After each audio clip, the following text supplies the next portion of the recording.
Esse livro foi redigido com o propósito de mostrar, em palavras objetivas e simples, como que a igreja foi organizada e como que Deus organizou na pessoa de Jesus uma salvação tão poderosa e estabeleceu um reinado que até hoje os israelitas esperam. Eles esperam o reino de Davi, próspero, duradouro. Mas aqui nós percebemos muito bem que esse reinado ele começou há 2000 anos com um pescador, um carpinteiro e alguns pescadores, perdão. E assim que o Senhor tinha planejado, tudo foi planejado. Eu vejo as pessoas falar, tudo seja feito conforme Deus quer. E as pessoas tomam ações erradas, decisões estranhas, e falam, essa é a vontade de Deus. Não, não é a vontade de Deus, é a permissão de Deus. Vontade não é essa, não. Muitas coisas que nós fazemos e depois sofremos consequências, não é a vontade de Deus, não. É a permissão de Deus. A vontade dele é outra. A vontade dele é que todos os seres humanos aceitassem a sua palavra, aceitassem a proposta que ele fez de amizade. Isso aqui, irmãos, é maravilhoso, porque os irmãos vejam que a estrutura que está revelada aqui por Lucas, ela mostra de forma cabal, total, o trabalhar do Espírito. Nós percebemos que aqui não tem um trabalho que possa ser. Um homem liderou, ele construiu a igreja primitiva, como alguns querem crer que a igreja primitiva ela foi construída aí sob as bases de uma crença romana. Não, a igreja de Cristo, irmãos, tem uma base só de apoio.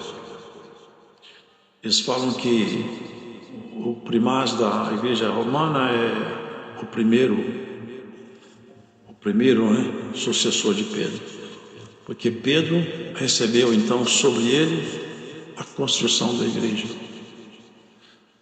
É impossível um ser humano construir, não é igreja, porque isso é muito, é impossível um ser humano construir valores eternos sozinho, em si mesmo. Sem Jesus Cristo, nós não seríamos competentes de construir valores eternos em nós mesmos. Como que Pedro poderia suportar uma construção dessa? Mas ele foi um homem magnífico. Mas vocês vão ver a diferença, como que a organização da igreja foi. Porque tem uma passagem, irmãos, que vocês conhecem, que foi um diálogo de Jesus com Pedro. Jesus perguntou aos seus discípulos, não sei que vocês conhecem, só para relembrar, quem dizem os homens que eu sou? Então cada um por sua vez dizia, uns falam que o Senhor é um profeta, outros falam que é o próprio Isaías que está aí. Herodes achava que era João Batista que tinha ressuscitado. Muito bem, e vocês? Quem vocês falam que eu sou? Pedro falou, tu és o Cristo. Aqui, Cristo é o Messias. A palavra Cristo é do grego, Messias é do hebraico, a mesma palavra, são sinônimos. Você é o Messias que todo judeu esperava, aquele que vai libertar Israel. O bem-aventurado é você, Simão Bar-Jonas, porque não foi nem a carne nem o sangue. Você não fez essa declaração porque você é um homem douto, estudado, você se aprofundou nas Escrituras. Não, isto te foi dado por uma revelação. Vocês percebem isso aí? O Espírito de Deus ministrando no homem conhecimento. Isso aqui, irmãos, é uma coisa que sempre nós temos que notar em nós. Enquanto o Espírito de Deus ministrar em nós, seja o que for, sempre bom. Todo ministrar do Espírito Santo é muito bom. Se ele ministrar conhecimento, virtude, dom, qualquer virtude de Deus ministrada pelo Espírito Santo nos faz melhor. É isso que aconteceu com Pedro. Só que em seguida, já a fraqueza de Pedro se mostrou. O inimigo falou em Pedro com muita propriedade, tentando dissuadir Jesus Cristo de seguir até na direção da cruz. Já o Senhor não falou mais para Pedro: para trás de mim, Satanás, que só me serve de escândalo. Você não entende as coisas de Deus. Ali ficou bem claro. O Senhor falou com ele assim: Pedro, tu és Pedro. Porque ele tinha falado para ele: tu és Cristo. Ele falou: eu sou Cristo e tu és Pedro. Agora, ele é a pedra de ângulo que estava profetizado, pedra de apoio, a pedra de construção. Está escrito: a pedra que os edificadores rejeitaram foi colocada por cabeça, por base, por suporte. Então o que ele disse? Tu és Pedro, e sobre esta pedra que você acaba de revelar pelo Espírito de meu Pai, eu vou construir minha igreja. Então, irmãos, toda a estrutura da igreja deve permanecer assim até o fim. Essa igreja precisa sempre de ser estruturada com o Espírito de Deus. O Senhor me traz avante uma explicação para nós poder entender a palavra. Vocês já observaram que tinha um detalhe numa festa? E esse detalhe tem muito a ver com isso aqui. Na festa judaica são 3 grandes festas judaicas, que eles têm mais, ao todo eles têm mais, acho, se não me engano são 7, mas tem 3 primárias. Então uma delas é a festa de Pentecostes, a outra a festa de Páscoa. Então veja, a festa de Páscoa era um cordeiro que era servido, mas com uma observação, com um senão: esse cordeiro não podia ter nenhuma mancha e não poderia ter nenhum dos seus ossos quebrados. Agora eu pergunto para vocês: qual o problema de quebrar um osso de um cordeiro? Eu já vou matar mesmo. Que diferença faz se eu assar um cordeiro com a perna quebrada ou com a perna inteira? Aí que vem as questões espirituais, a estrutura da igreja. Nenhum dos seus ossos pode ser quebrado. Vocês lembram na cruz, quando Jesus estava lá? Vieram os soldados, porque eles não queriam que os corpos ficassem lá suspensos no sábado, para não contaminar aquele dia. Então eles falaram: quebra a perna dos presos, porque o preso, irmãos, o crucificado, quando ele é crucificado, é uma coisa horrível. Eu li sobre o sofrimento de um homem crucificado, um livro de um médico. Eu era moço, eu li. É de dar ânsias de vômito na gente. Eles são rasgados nas enervações, e é um sofrimento muito forte, irmãos. Rompe-se os nervos. Só que ele precisa de respirar, porque a cruz, ele começa a não conseguir respirar, o pulmão não abre. Sabe o que ele tem que fazer para respirar? Ele se apoia em cima dos cravos, que é um pé em cima do outro, um cravo, travamos. Ele tem que se apoiar em cima do pé, aquela dor do cravo enterrando nos ossos. Ele fica de pé, respira e cai em cima do pé outra vez. É uma coisa diabólica. Ninguém podia ter inventado uma morte mais terrível do que a morte de cruz, irmãos. A morte de cruz. Então eles estavam lá. Então o que eles fariam? Se quebrar a perna do crucificado, ele morre logo, porque ele não vai conseguir levantar-se para respirar. Morre por asfixia, com dor, horrível, mas morre logo. Quebraram a perna de um, quebraram a perna do outro, fugiram da lógica que seria a sequência quebrar um após o outro, quebraram de uma ponta, quebraram da outra ponta. Mas quando chegou até Jesus, falaram: não precisa de quebrar a perna dele, ele já morreu. Seus ossos não foram quebrados. Jesus não teve seus ossos quebrados. Aqueles cordeiros não tinham os ossos quebrados. Então vem aqui, nós entendermos isso aqui. A igreja é o corpo de Jesus. Você pode observar, se tirar os ossos do nosso corpo, se você ficar sem nenhum osso, você vira um saco informe. Nós viramos, sabe o quê? É como se pegasse um saco, juntasse um monte de coisa dentro e deixasse ele cair. Nós não teríamos forma. Da forma do nosso rosto, nosso corpo, são os ossos. Sem osso nós não temos forma. É a figura. Não é que Deus estava preocupado com o osso de um cordeiro, nem propriamente o osso de Jesus, enquanto filho de Maria, mas ali tem a figura. Essa igreja, ela tem que manter a forma. E o que dá forma nessa igreja não é o osso, é o Espírito de Deus. Sem o Espírito de Deus nós perdemos a forma. Vocês entendem isso aqui? Nós não temos forma de corpo de Cristo. É igual estão os seres humanos em fora. Eles perderam a forma de filhos de Deus. Vivem uma vida profana, faz tudo que vem na mente. Nós já conversamos aqui em cultos de irmão passado. O que o ser humano está fazendo hoje? Eles perderam a forma. Eles não têm forma de filho de Deus, do corpo de Deus. A primeira coisa básica é sentimento. Eu prestei atenção no que o irmão contou aqui do filho dele. Eu achei muito bonito, embora que seja triste. Vocês percebem, o menino dele era doente, estava cheio de problemas de saúde, mas é meu filhinho. É pesado, mas é meu filhinho, carrega. Sabe o que faz um homem agir assim? É o amor de Deus dentro do coração dele. O amor, irmãos, é o sentimento mais poderoso que existe. Se nós temos uma coisa que o nosso inimigo, ele não sabe o que é. Ele pode conhecer muitas coisas, ele conhece, mas o amor ele não conhece. É uma esfera de sentimento que ele não gravita nela. Ele não sabe o que é isso aí. E tem muitas pessoas que agora vivem o mundo e cada vez mais distante de tudo, não querem.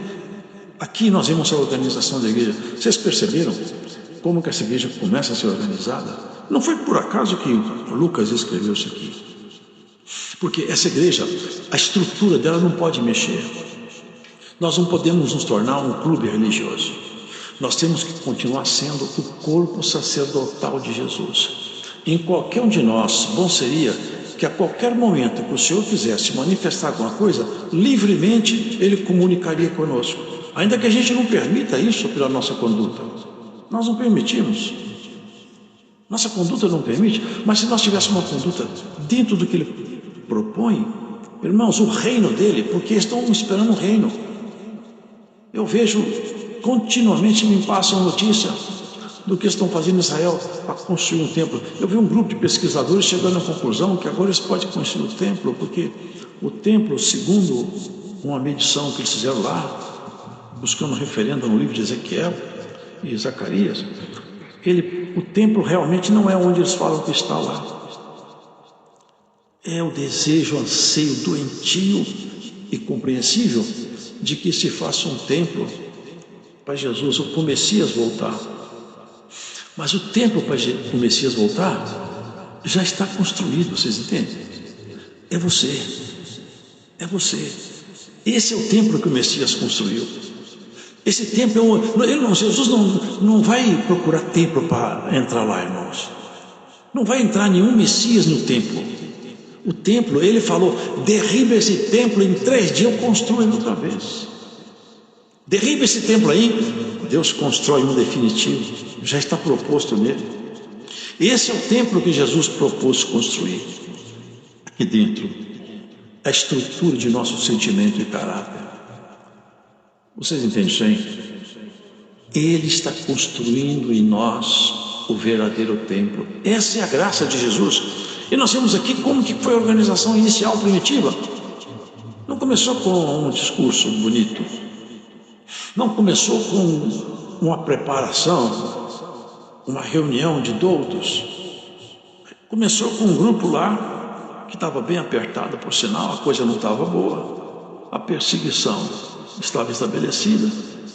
Judas tinha vendido Jesus por 30 moedas de prata e eles estavam bem aflitos. Mas era tempo de Pentecostes.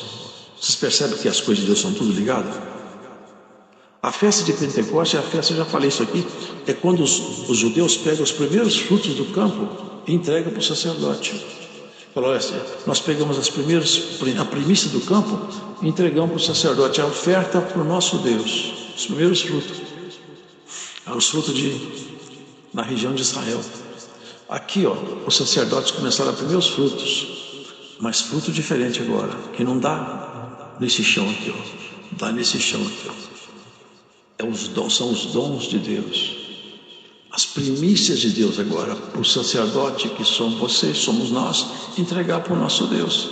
Deus não quer centeio nem cevada, não quer cordeiro. Ele falou, se eu quisesse algum animal, eu nem pedia a você. Eu sou dono de tudo aqui. Mas Ele quer o louvor sincero. Tem pessoas que ficam falando para a igreja, dá glória. Eu não faço isso. Sabe por quê? Glória é uma coisa que só tem valor para Deus quando a pessoa sente nela o desejo de dar glória. Eu não peço ninguém para dar glória. Quando a pessoa sente dentro dela, ela fala, glórias a Deus. Por quê? Eu reconheço nele a minha maior bênção, minha melhor porção. É isso aqui, é o ministrar de Deus. Cumprindo-se o dia de Pentecostes, estavam todos reunidos. Aí começa o Pentecostes segundo a visão espiritual, assim como a Páscoa. Jesus é a Páscoa. João falou, eis o Cordeiro de Deus. Até hoje vocês estavam preparando o Cordeiro, a partir de hoje cessem, não prepare mais. O verdadeiro Cordeiro chegou. Então é assim, irmãos, Deus não quer nada que seja uma oferta mecânica, material, Ele quer o nosso coração. E Deus, para mostrar, é como se fosse aqui, ó. Todo mundo é sentado, ele estava sentado, reunido. É como se soprasse um vento. E começou a soprar um vento forte, eles escutaram um barulho. Aqui fala um vento veemente, impetuoso, e encheu toda a casa em que estavam sentados. Então, o vento não era vento, mas era um som. E eles escutaram o som. De repente, irmãos, viram línguas de fogo, descia do céu, labaredas de fogo, e repartiam e pousavam na cabeça de cada um. Quando cada um, aquela centelha de fogo pousava nele, acontecia o que é o mais maravilhoso processo divino. Aquilo era o Senhor sinalando, agora eu estou ministrando dons nos meus escolhidos. Não é maravilhoso isso, não? Eu me lembro que eu estava uma vez, já contei aqui, uma vez eu estava numa igreja que tinha, ela era coberta por cima com uma lona, não era lona, é plástico, e do lado umas madeirinhas. Eu entrei lá no culto e eu não vou contar detalhes, vou contar só isso. Quando terminou o culto, eu saudei o irmão, ele virou as costas, eu fui embora, eu saí também. O senhor falou comigo, volta e saúde ele outra vez. Eu não entendi, eu nunca vi o senhor fazer isso, mas eu chamei, irmão, por favor, vem cá. Ele parou. Era um lugar simples. Ele parou, olhou para mim e falou, não, me saúda mais uma vez. Saúdo. Quando eu acabei de saudar ele, desceu um fogo, uma bola de fogo, eu estou dentro da boca dele, começou a falar em língua. E o Senhor deu para ele interpretação do que ele falava. A organização, irmãos, entre nós, não podemos perder o lastro da obra de Deus. Nós temos que ser ministrados pelo Espírito Santo. Nós temos que crer nisso. Eu estava em Campinas ontem, e ele falou comigo que vai testemunhar aqui, nesse microfone que vocês vão ouvir. Ele veio aqui no Brás, pediu, ele chegou aqui paralítico, com fumo no pulmão e problema no coração.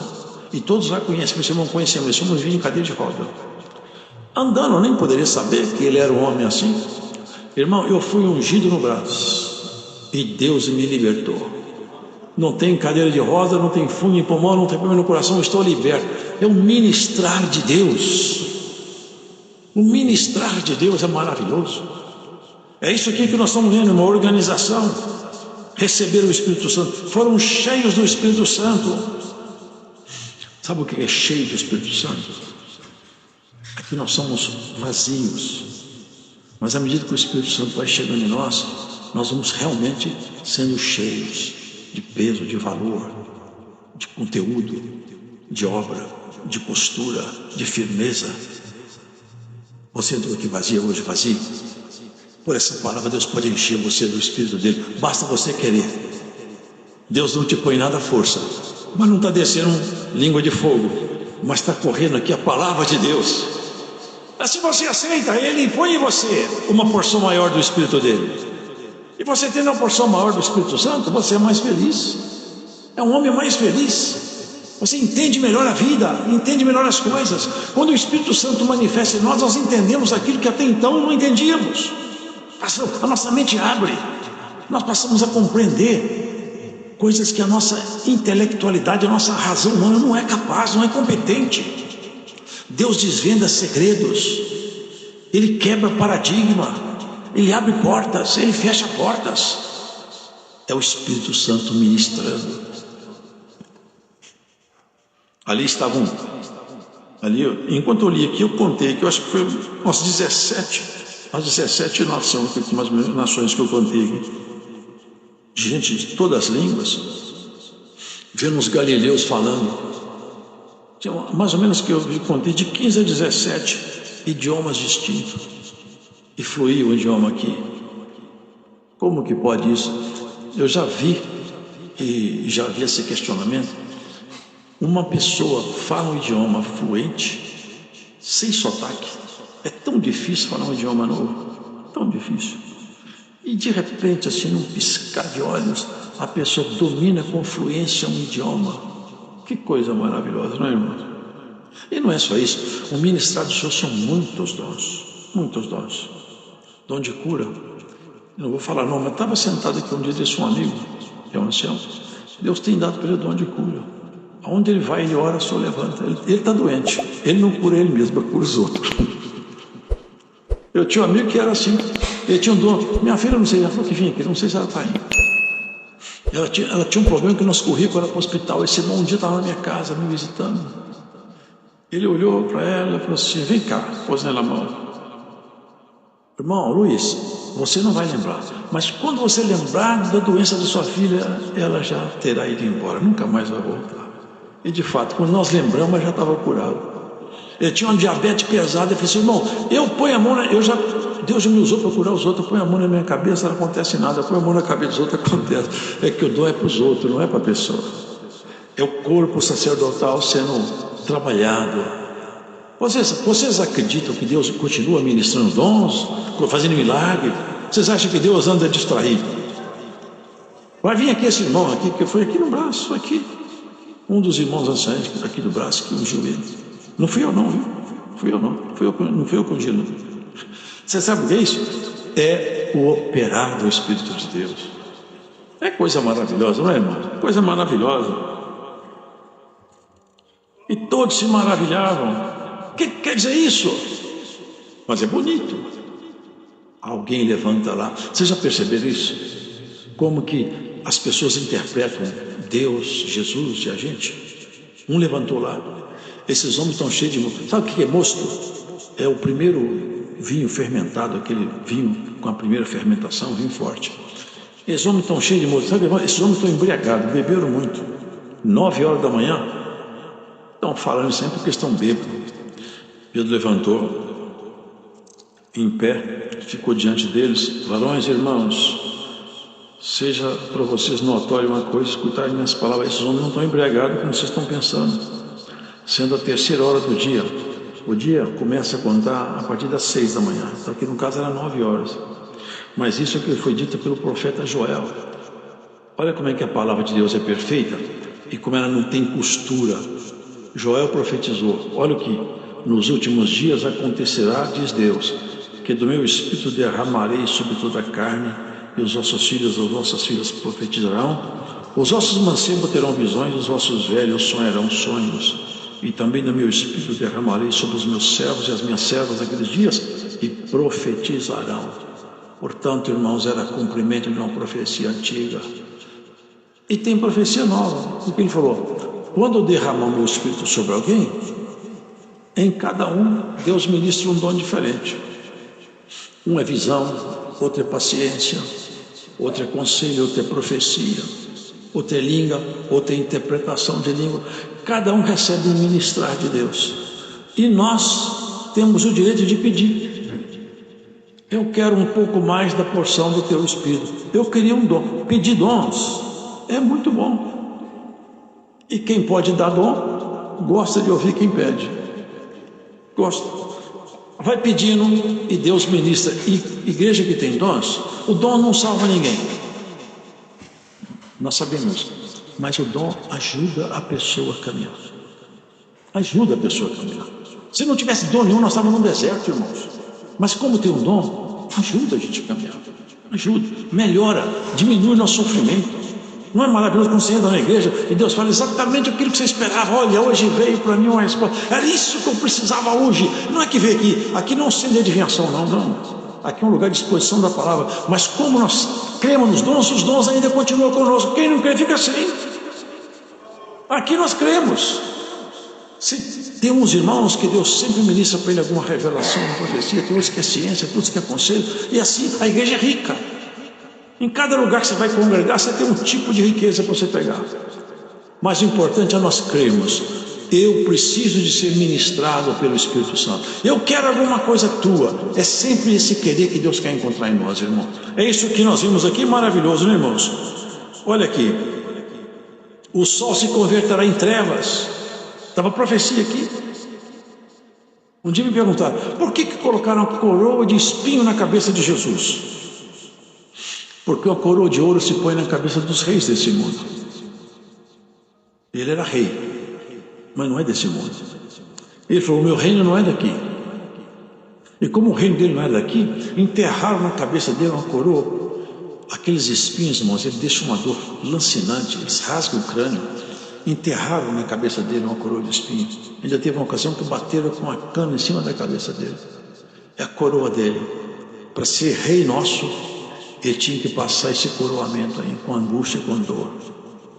Mas a coroa que ele vai pôr na sua cabeça é coroa real. Nele foi de espinho, no seu vai ser de glória. Aqui, irmãos, quando ele estava na cruz clamando, e quando ele bradou pela última vez, você sabe bem isso. Pai, em tua mão entrego o meu espírito. E tombou a cabeça. Aconteceu ali uma coisa que marcou a história. O céu escureceu. Nuvens densas cobriram o céu. O sol começou a ventar forte. Relâmpagos, trovões. E aqui cumpriu-se a palavra. Naqueles dias, o sol se converterá em trevas. Antes de chegar o dia glorioso, Senhor, aquele dia se tornou em trevas.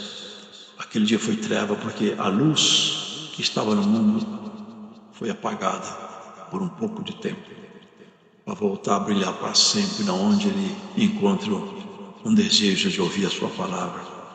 Que haja o brilhar do Espírito de Deus no seu coração, na sua mente. Aquele dia a luz apagou, mas ela foi acesa. E aqui nós vemos, irmãos, a labareda de fogo descendo e o Espírito de Deus ministrando. Tentaram apagar uma lâmpada, o Senhor acendeu milhões de lâmpadas. E você é uma das lâmpadas que ele acendeu. Glória a Deus, não é, irmão? Quantas lâmpadas queimadas tentando iluminar as estradas dos homens. Quantas lâmpadas queimadas querendo ensinar o caminho da eternidade. E você é uma lâmpada que Deus acendeu. Ninguém vai te queimar. Ele não vai queimar, não vai permitir que você seja apagado. Ele falou que nunca vai apagar o pavio que fumega, nem quebrar cana trilhada. Ele vai colocar sempre condições de nós para nós seguirmos a nossa jornada. Também havia uma profecia sobre ele, irmãos. Não deixará, não permitirá que o seu santo veja a corrupção. A corrupção que ele fala é o deterioro, estou tentando usar uma palavra suave, a decomposição dos nossos corpos. Quando se enterra alguém, o corpo vai se decompondo, tem que voltar a ser pó, porque quando Adão pecou, a sentença foi essa: lembra-te que tu és pó. Você não é um grande personagem para desafiar a minha autoridade. Eu te falei para não comer da árvore do bem e do mal, você comeu. Você não tem poder para me desafiar. Você vai voltar para o pó.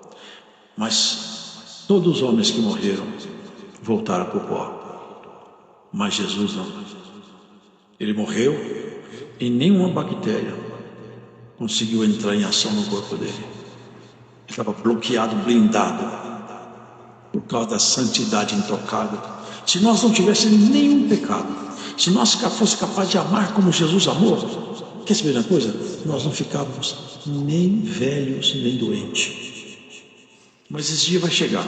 Nós vamos ter um corpo renovado de glória e nós não vamos ficar nem velho, nem doente. Uma coisa é certa. Ali, onde estava Jesus quando morreu, o corpo estava lá. E ele estava onde sempre esteve, em todos os lugares. O Deus chamado Deus Filho não estava cativo em Jesus, estava manifesto em Jesus, estava nele, mas ele é Deus. Ele falou assim: aquele ex-ladrão, ainda hoje você vai estar comigo. Um dia fala comigo, como que Jesus pode ter levado ele para o céu se Jesus estava na sepultura? Bom, o filho de Maria estava na sepultura mesmo, mas o Deus que conversou com ele é Senhor de tudo, não ficou no Hades, nem fica em lugar nenhum. E a alma dele não foi para o Hades e nem a sua vai. Guarda isso aqui, o que vai para o pó, o que vai dormir é o seu corpo. O seu corpo. Porque a sua porção eterna já está com o carimbo do rei. Você já é propriedade de Deus. É coisa, não dá para entrar muito nesse assunto aqui, até porque a hora passou, mas nós somos de Deus, as marcas de Deus estão em nós. Se tirasse de nós hoje esses exames tão complexos, né? Vê até as veias, todas as veias do corpo, impressionante, vê tudo. Mas tirasse um desses exames aí, um escão profundo aí, tirasse a sua natureza humana e achar em você as marcas de Jesus. As marcas no sofrimento, tem marca que está no coração da gente, nas provas, na doença, no desemprego, no desprezo, nas provações. E tem outras, irmãos, que estão profundas em nós pelo convívio. Sabe o que Paulo falou? Ninguém me incomode mais. Eu trago em mim as marcas de Cristo, de convívio, de fé e de sofrimento, de chicote, de pedrada, de jejum, de vigília. Você tem a marca de Cristo? Glória a Deus. Cristo te marcou, irmão. Você acha que ele foi? Olha, irmão, só está me trazendo um assunto aqui. Eu já encerrava. Se tem alguém aqui que você secretamente, você não anda falando isso, mas é uma coisa entre você e Deus. O Senhor está me revelando aqui, eu vou pregar. Você tem uma coisa com Deus. Você acha que Deus apertou a mão mais do que precisava em você. É um sentimento seu. Você não fez um desafio a Deus, mas no seu coração você acha, Deus não precisava de ter feito isso comigo. Acho que ele apertou muito, não precisava de fazer isso comigo. Sabe de uma coisa? Você tem as marcas do Senhor. Não te entristeças, o Senhor não está errando. Tudo vai ser, todas as coisas concorrem juntamente para o bem daqueles que amam a Deus. Todo o seu gemido, todo o seu ai, tudo que você passa e passou, vai estar e será contribuição definitiva para a sua formação definitiva também. Quando a pessoa entra numa universidade, ele tem que ficar estudando, e se não passar na disciplina, tem que fazer outra vez. Mas tem que fazer, ele tem um chamado currículo mínimo. Ele tem um número de disciplinas que ele tem que cumprir. Se não cumprir o currículo mínimo, ele não recebe a posse na mão do reitor. Você não cumpriu o currículo. Você tem uma grade curricular, você tem que cumprir. Aqui nós temos uma grade curricular, mas não é com disciplina ministrada do professor, não. É o Senhor que vai estabelecendo o que cada um de nós tem que passar. Então ele vai completando a sua grade curricular. Está faltando uns ais ainda, mas depois dos ais temos glória. Está faltando um gemido, mas depois do gemido tem regozijo. O Senhor tempera, olha, tem gemido seu que vai passar por pouco tempo. E tem alguém que com gemido que só está começando, mas todos vão terminar. O cálice às vezes está amargo. Mas na disciplina, se não fizer disciplina, não forma. Não pede para Deus tirar a sua prova. Faz assim, Senhor, me dá capacidade para vencer essa luta. Eu não quero que o Senhor tire a prova de mim, eu quero vencer. E com essa postura, você vai receber o seu diploma. Você vai ser diplomada na eternidade. Vai ser chamado. Vai ser o dia mais maravilhoso, irmãos. Eu nunca deixo de falar isso, porque para mim isso mexe demais comigo desde que eu não era crente. A pessoa ser chamado diante da eternidade, de toda a estrutura celestial, aquela multidão de anjos que ninguém pode contar, tudo reunido no céu, um corredor, e o senhor lá na frente chamando pelo nome, como chamam os diplomandos? Fulano de tal. Ele passa, vem com uma toga, não é bonito, é uma cerimônia bonita. Você vai chegar lá no meio de toda aquela plenária de seres celestiais. Vem. Bendito é do meu Pai, bendito do meu Pai. Você foi diplomado. A salvação quem te dá é Jesus. Mas ele tem uns requisitos que ele exige que você passe por ele. E não dá para negar. Nós não conquistamos salvação, mas até conquistamos o galardão do Senhor. Vai ser um dia maravilhoso. Chegar diante dessa plenária celestial, nunca antes vista. Irmãos, eu nunca esqueço quando eu vi o céu se abrindo, eu não era crente, que medo que eu tive, porque eu vi que eu ia para o inferno. Mas hoje, se o céu abrir, eu falo, eu não tenho mais medo, não. Se o céu abrir, eu quero que o Senhor me chame pelo nome. Você nem sabe o seu nome novo, e ninguém sabe, mas você tem novo. É um nome que você nunca escutou, e o seu Senhor também tem um nome que ninguém nunca pronunciou. Lá você não vai chamar de Jesus.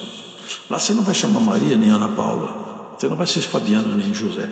Você vai ter um nome novo lá, que ninguém conhece. Está escondido com ele. Ao terminar essa batalha, no grande dia do Senhor. Aqui está o corpo dele. Deixa ele ministrar em você o que ele quer. Quem sabe você aceita hoje buscar mais o Senhor à noite? Ele pode ministrar em você uma virtude, uma alegria, e tirar de você essa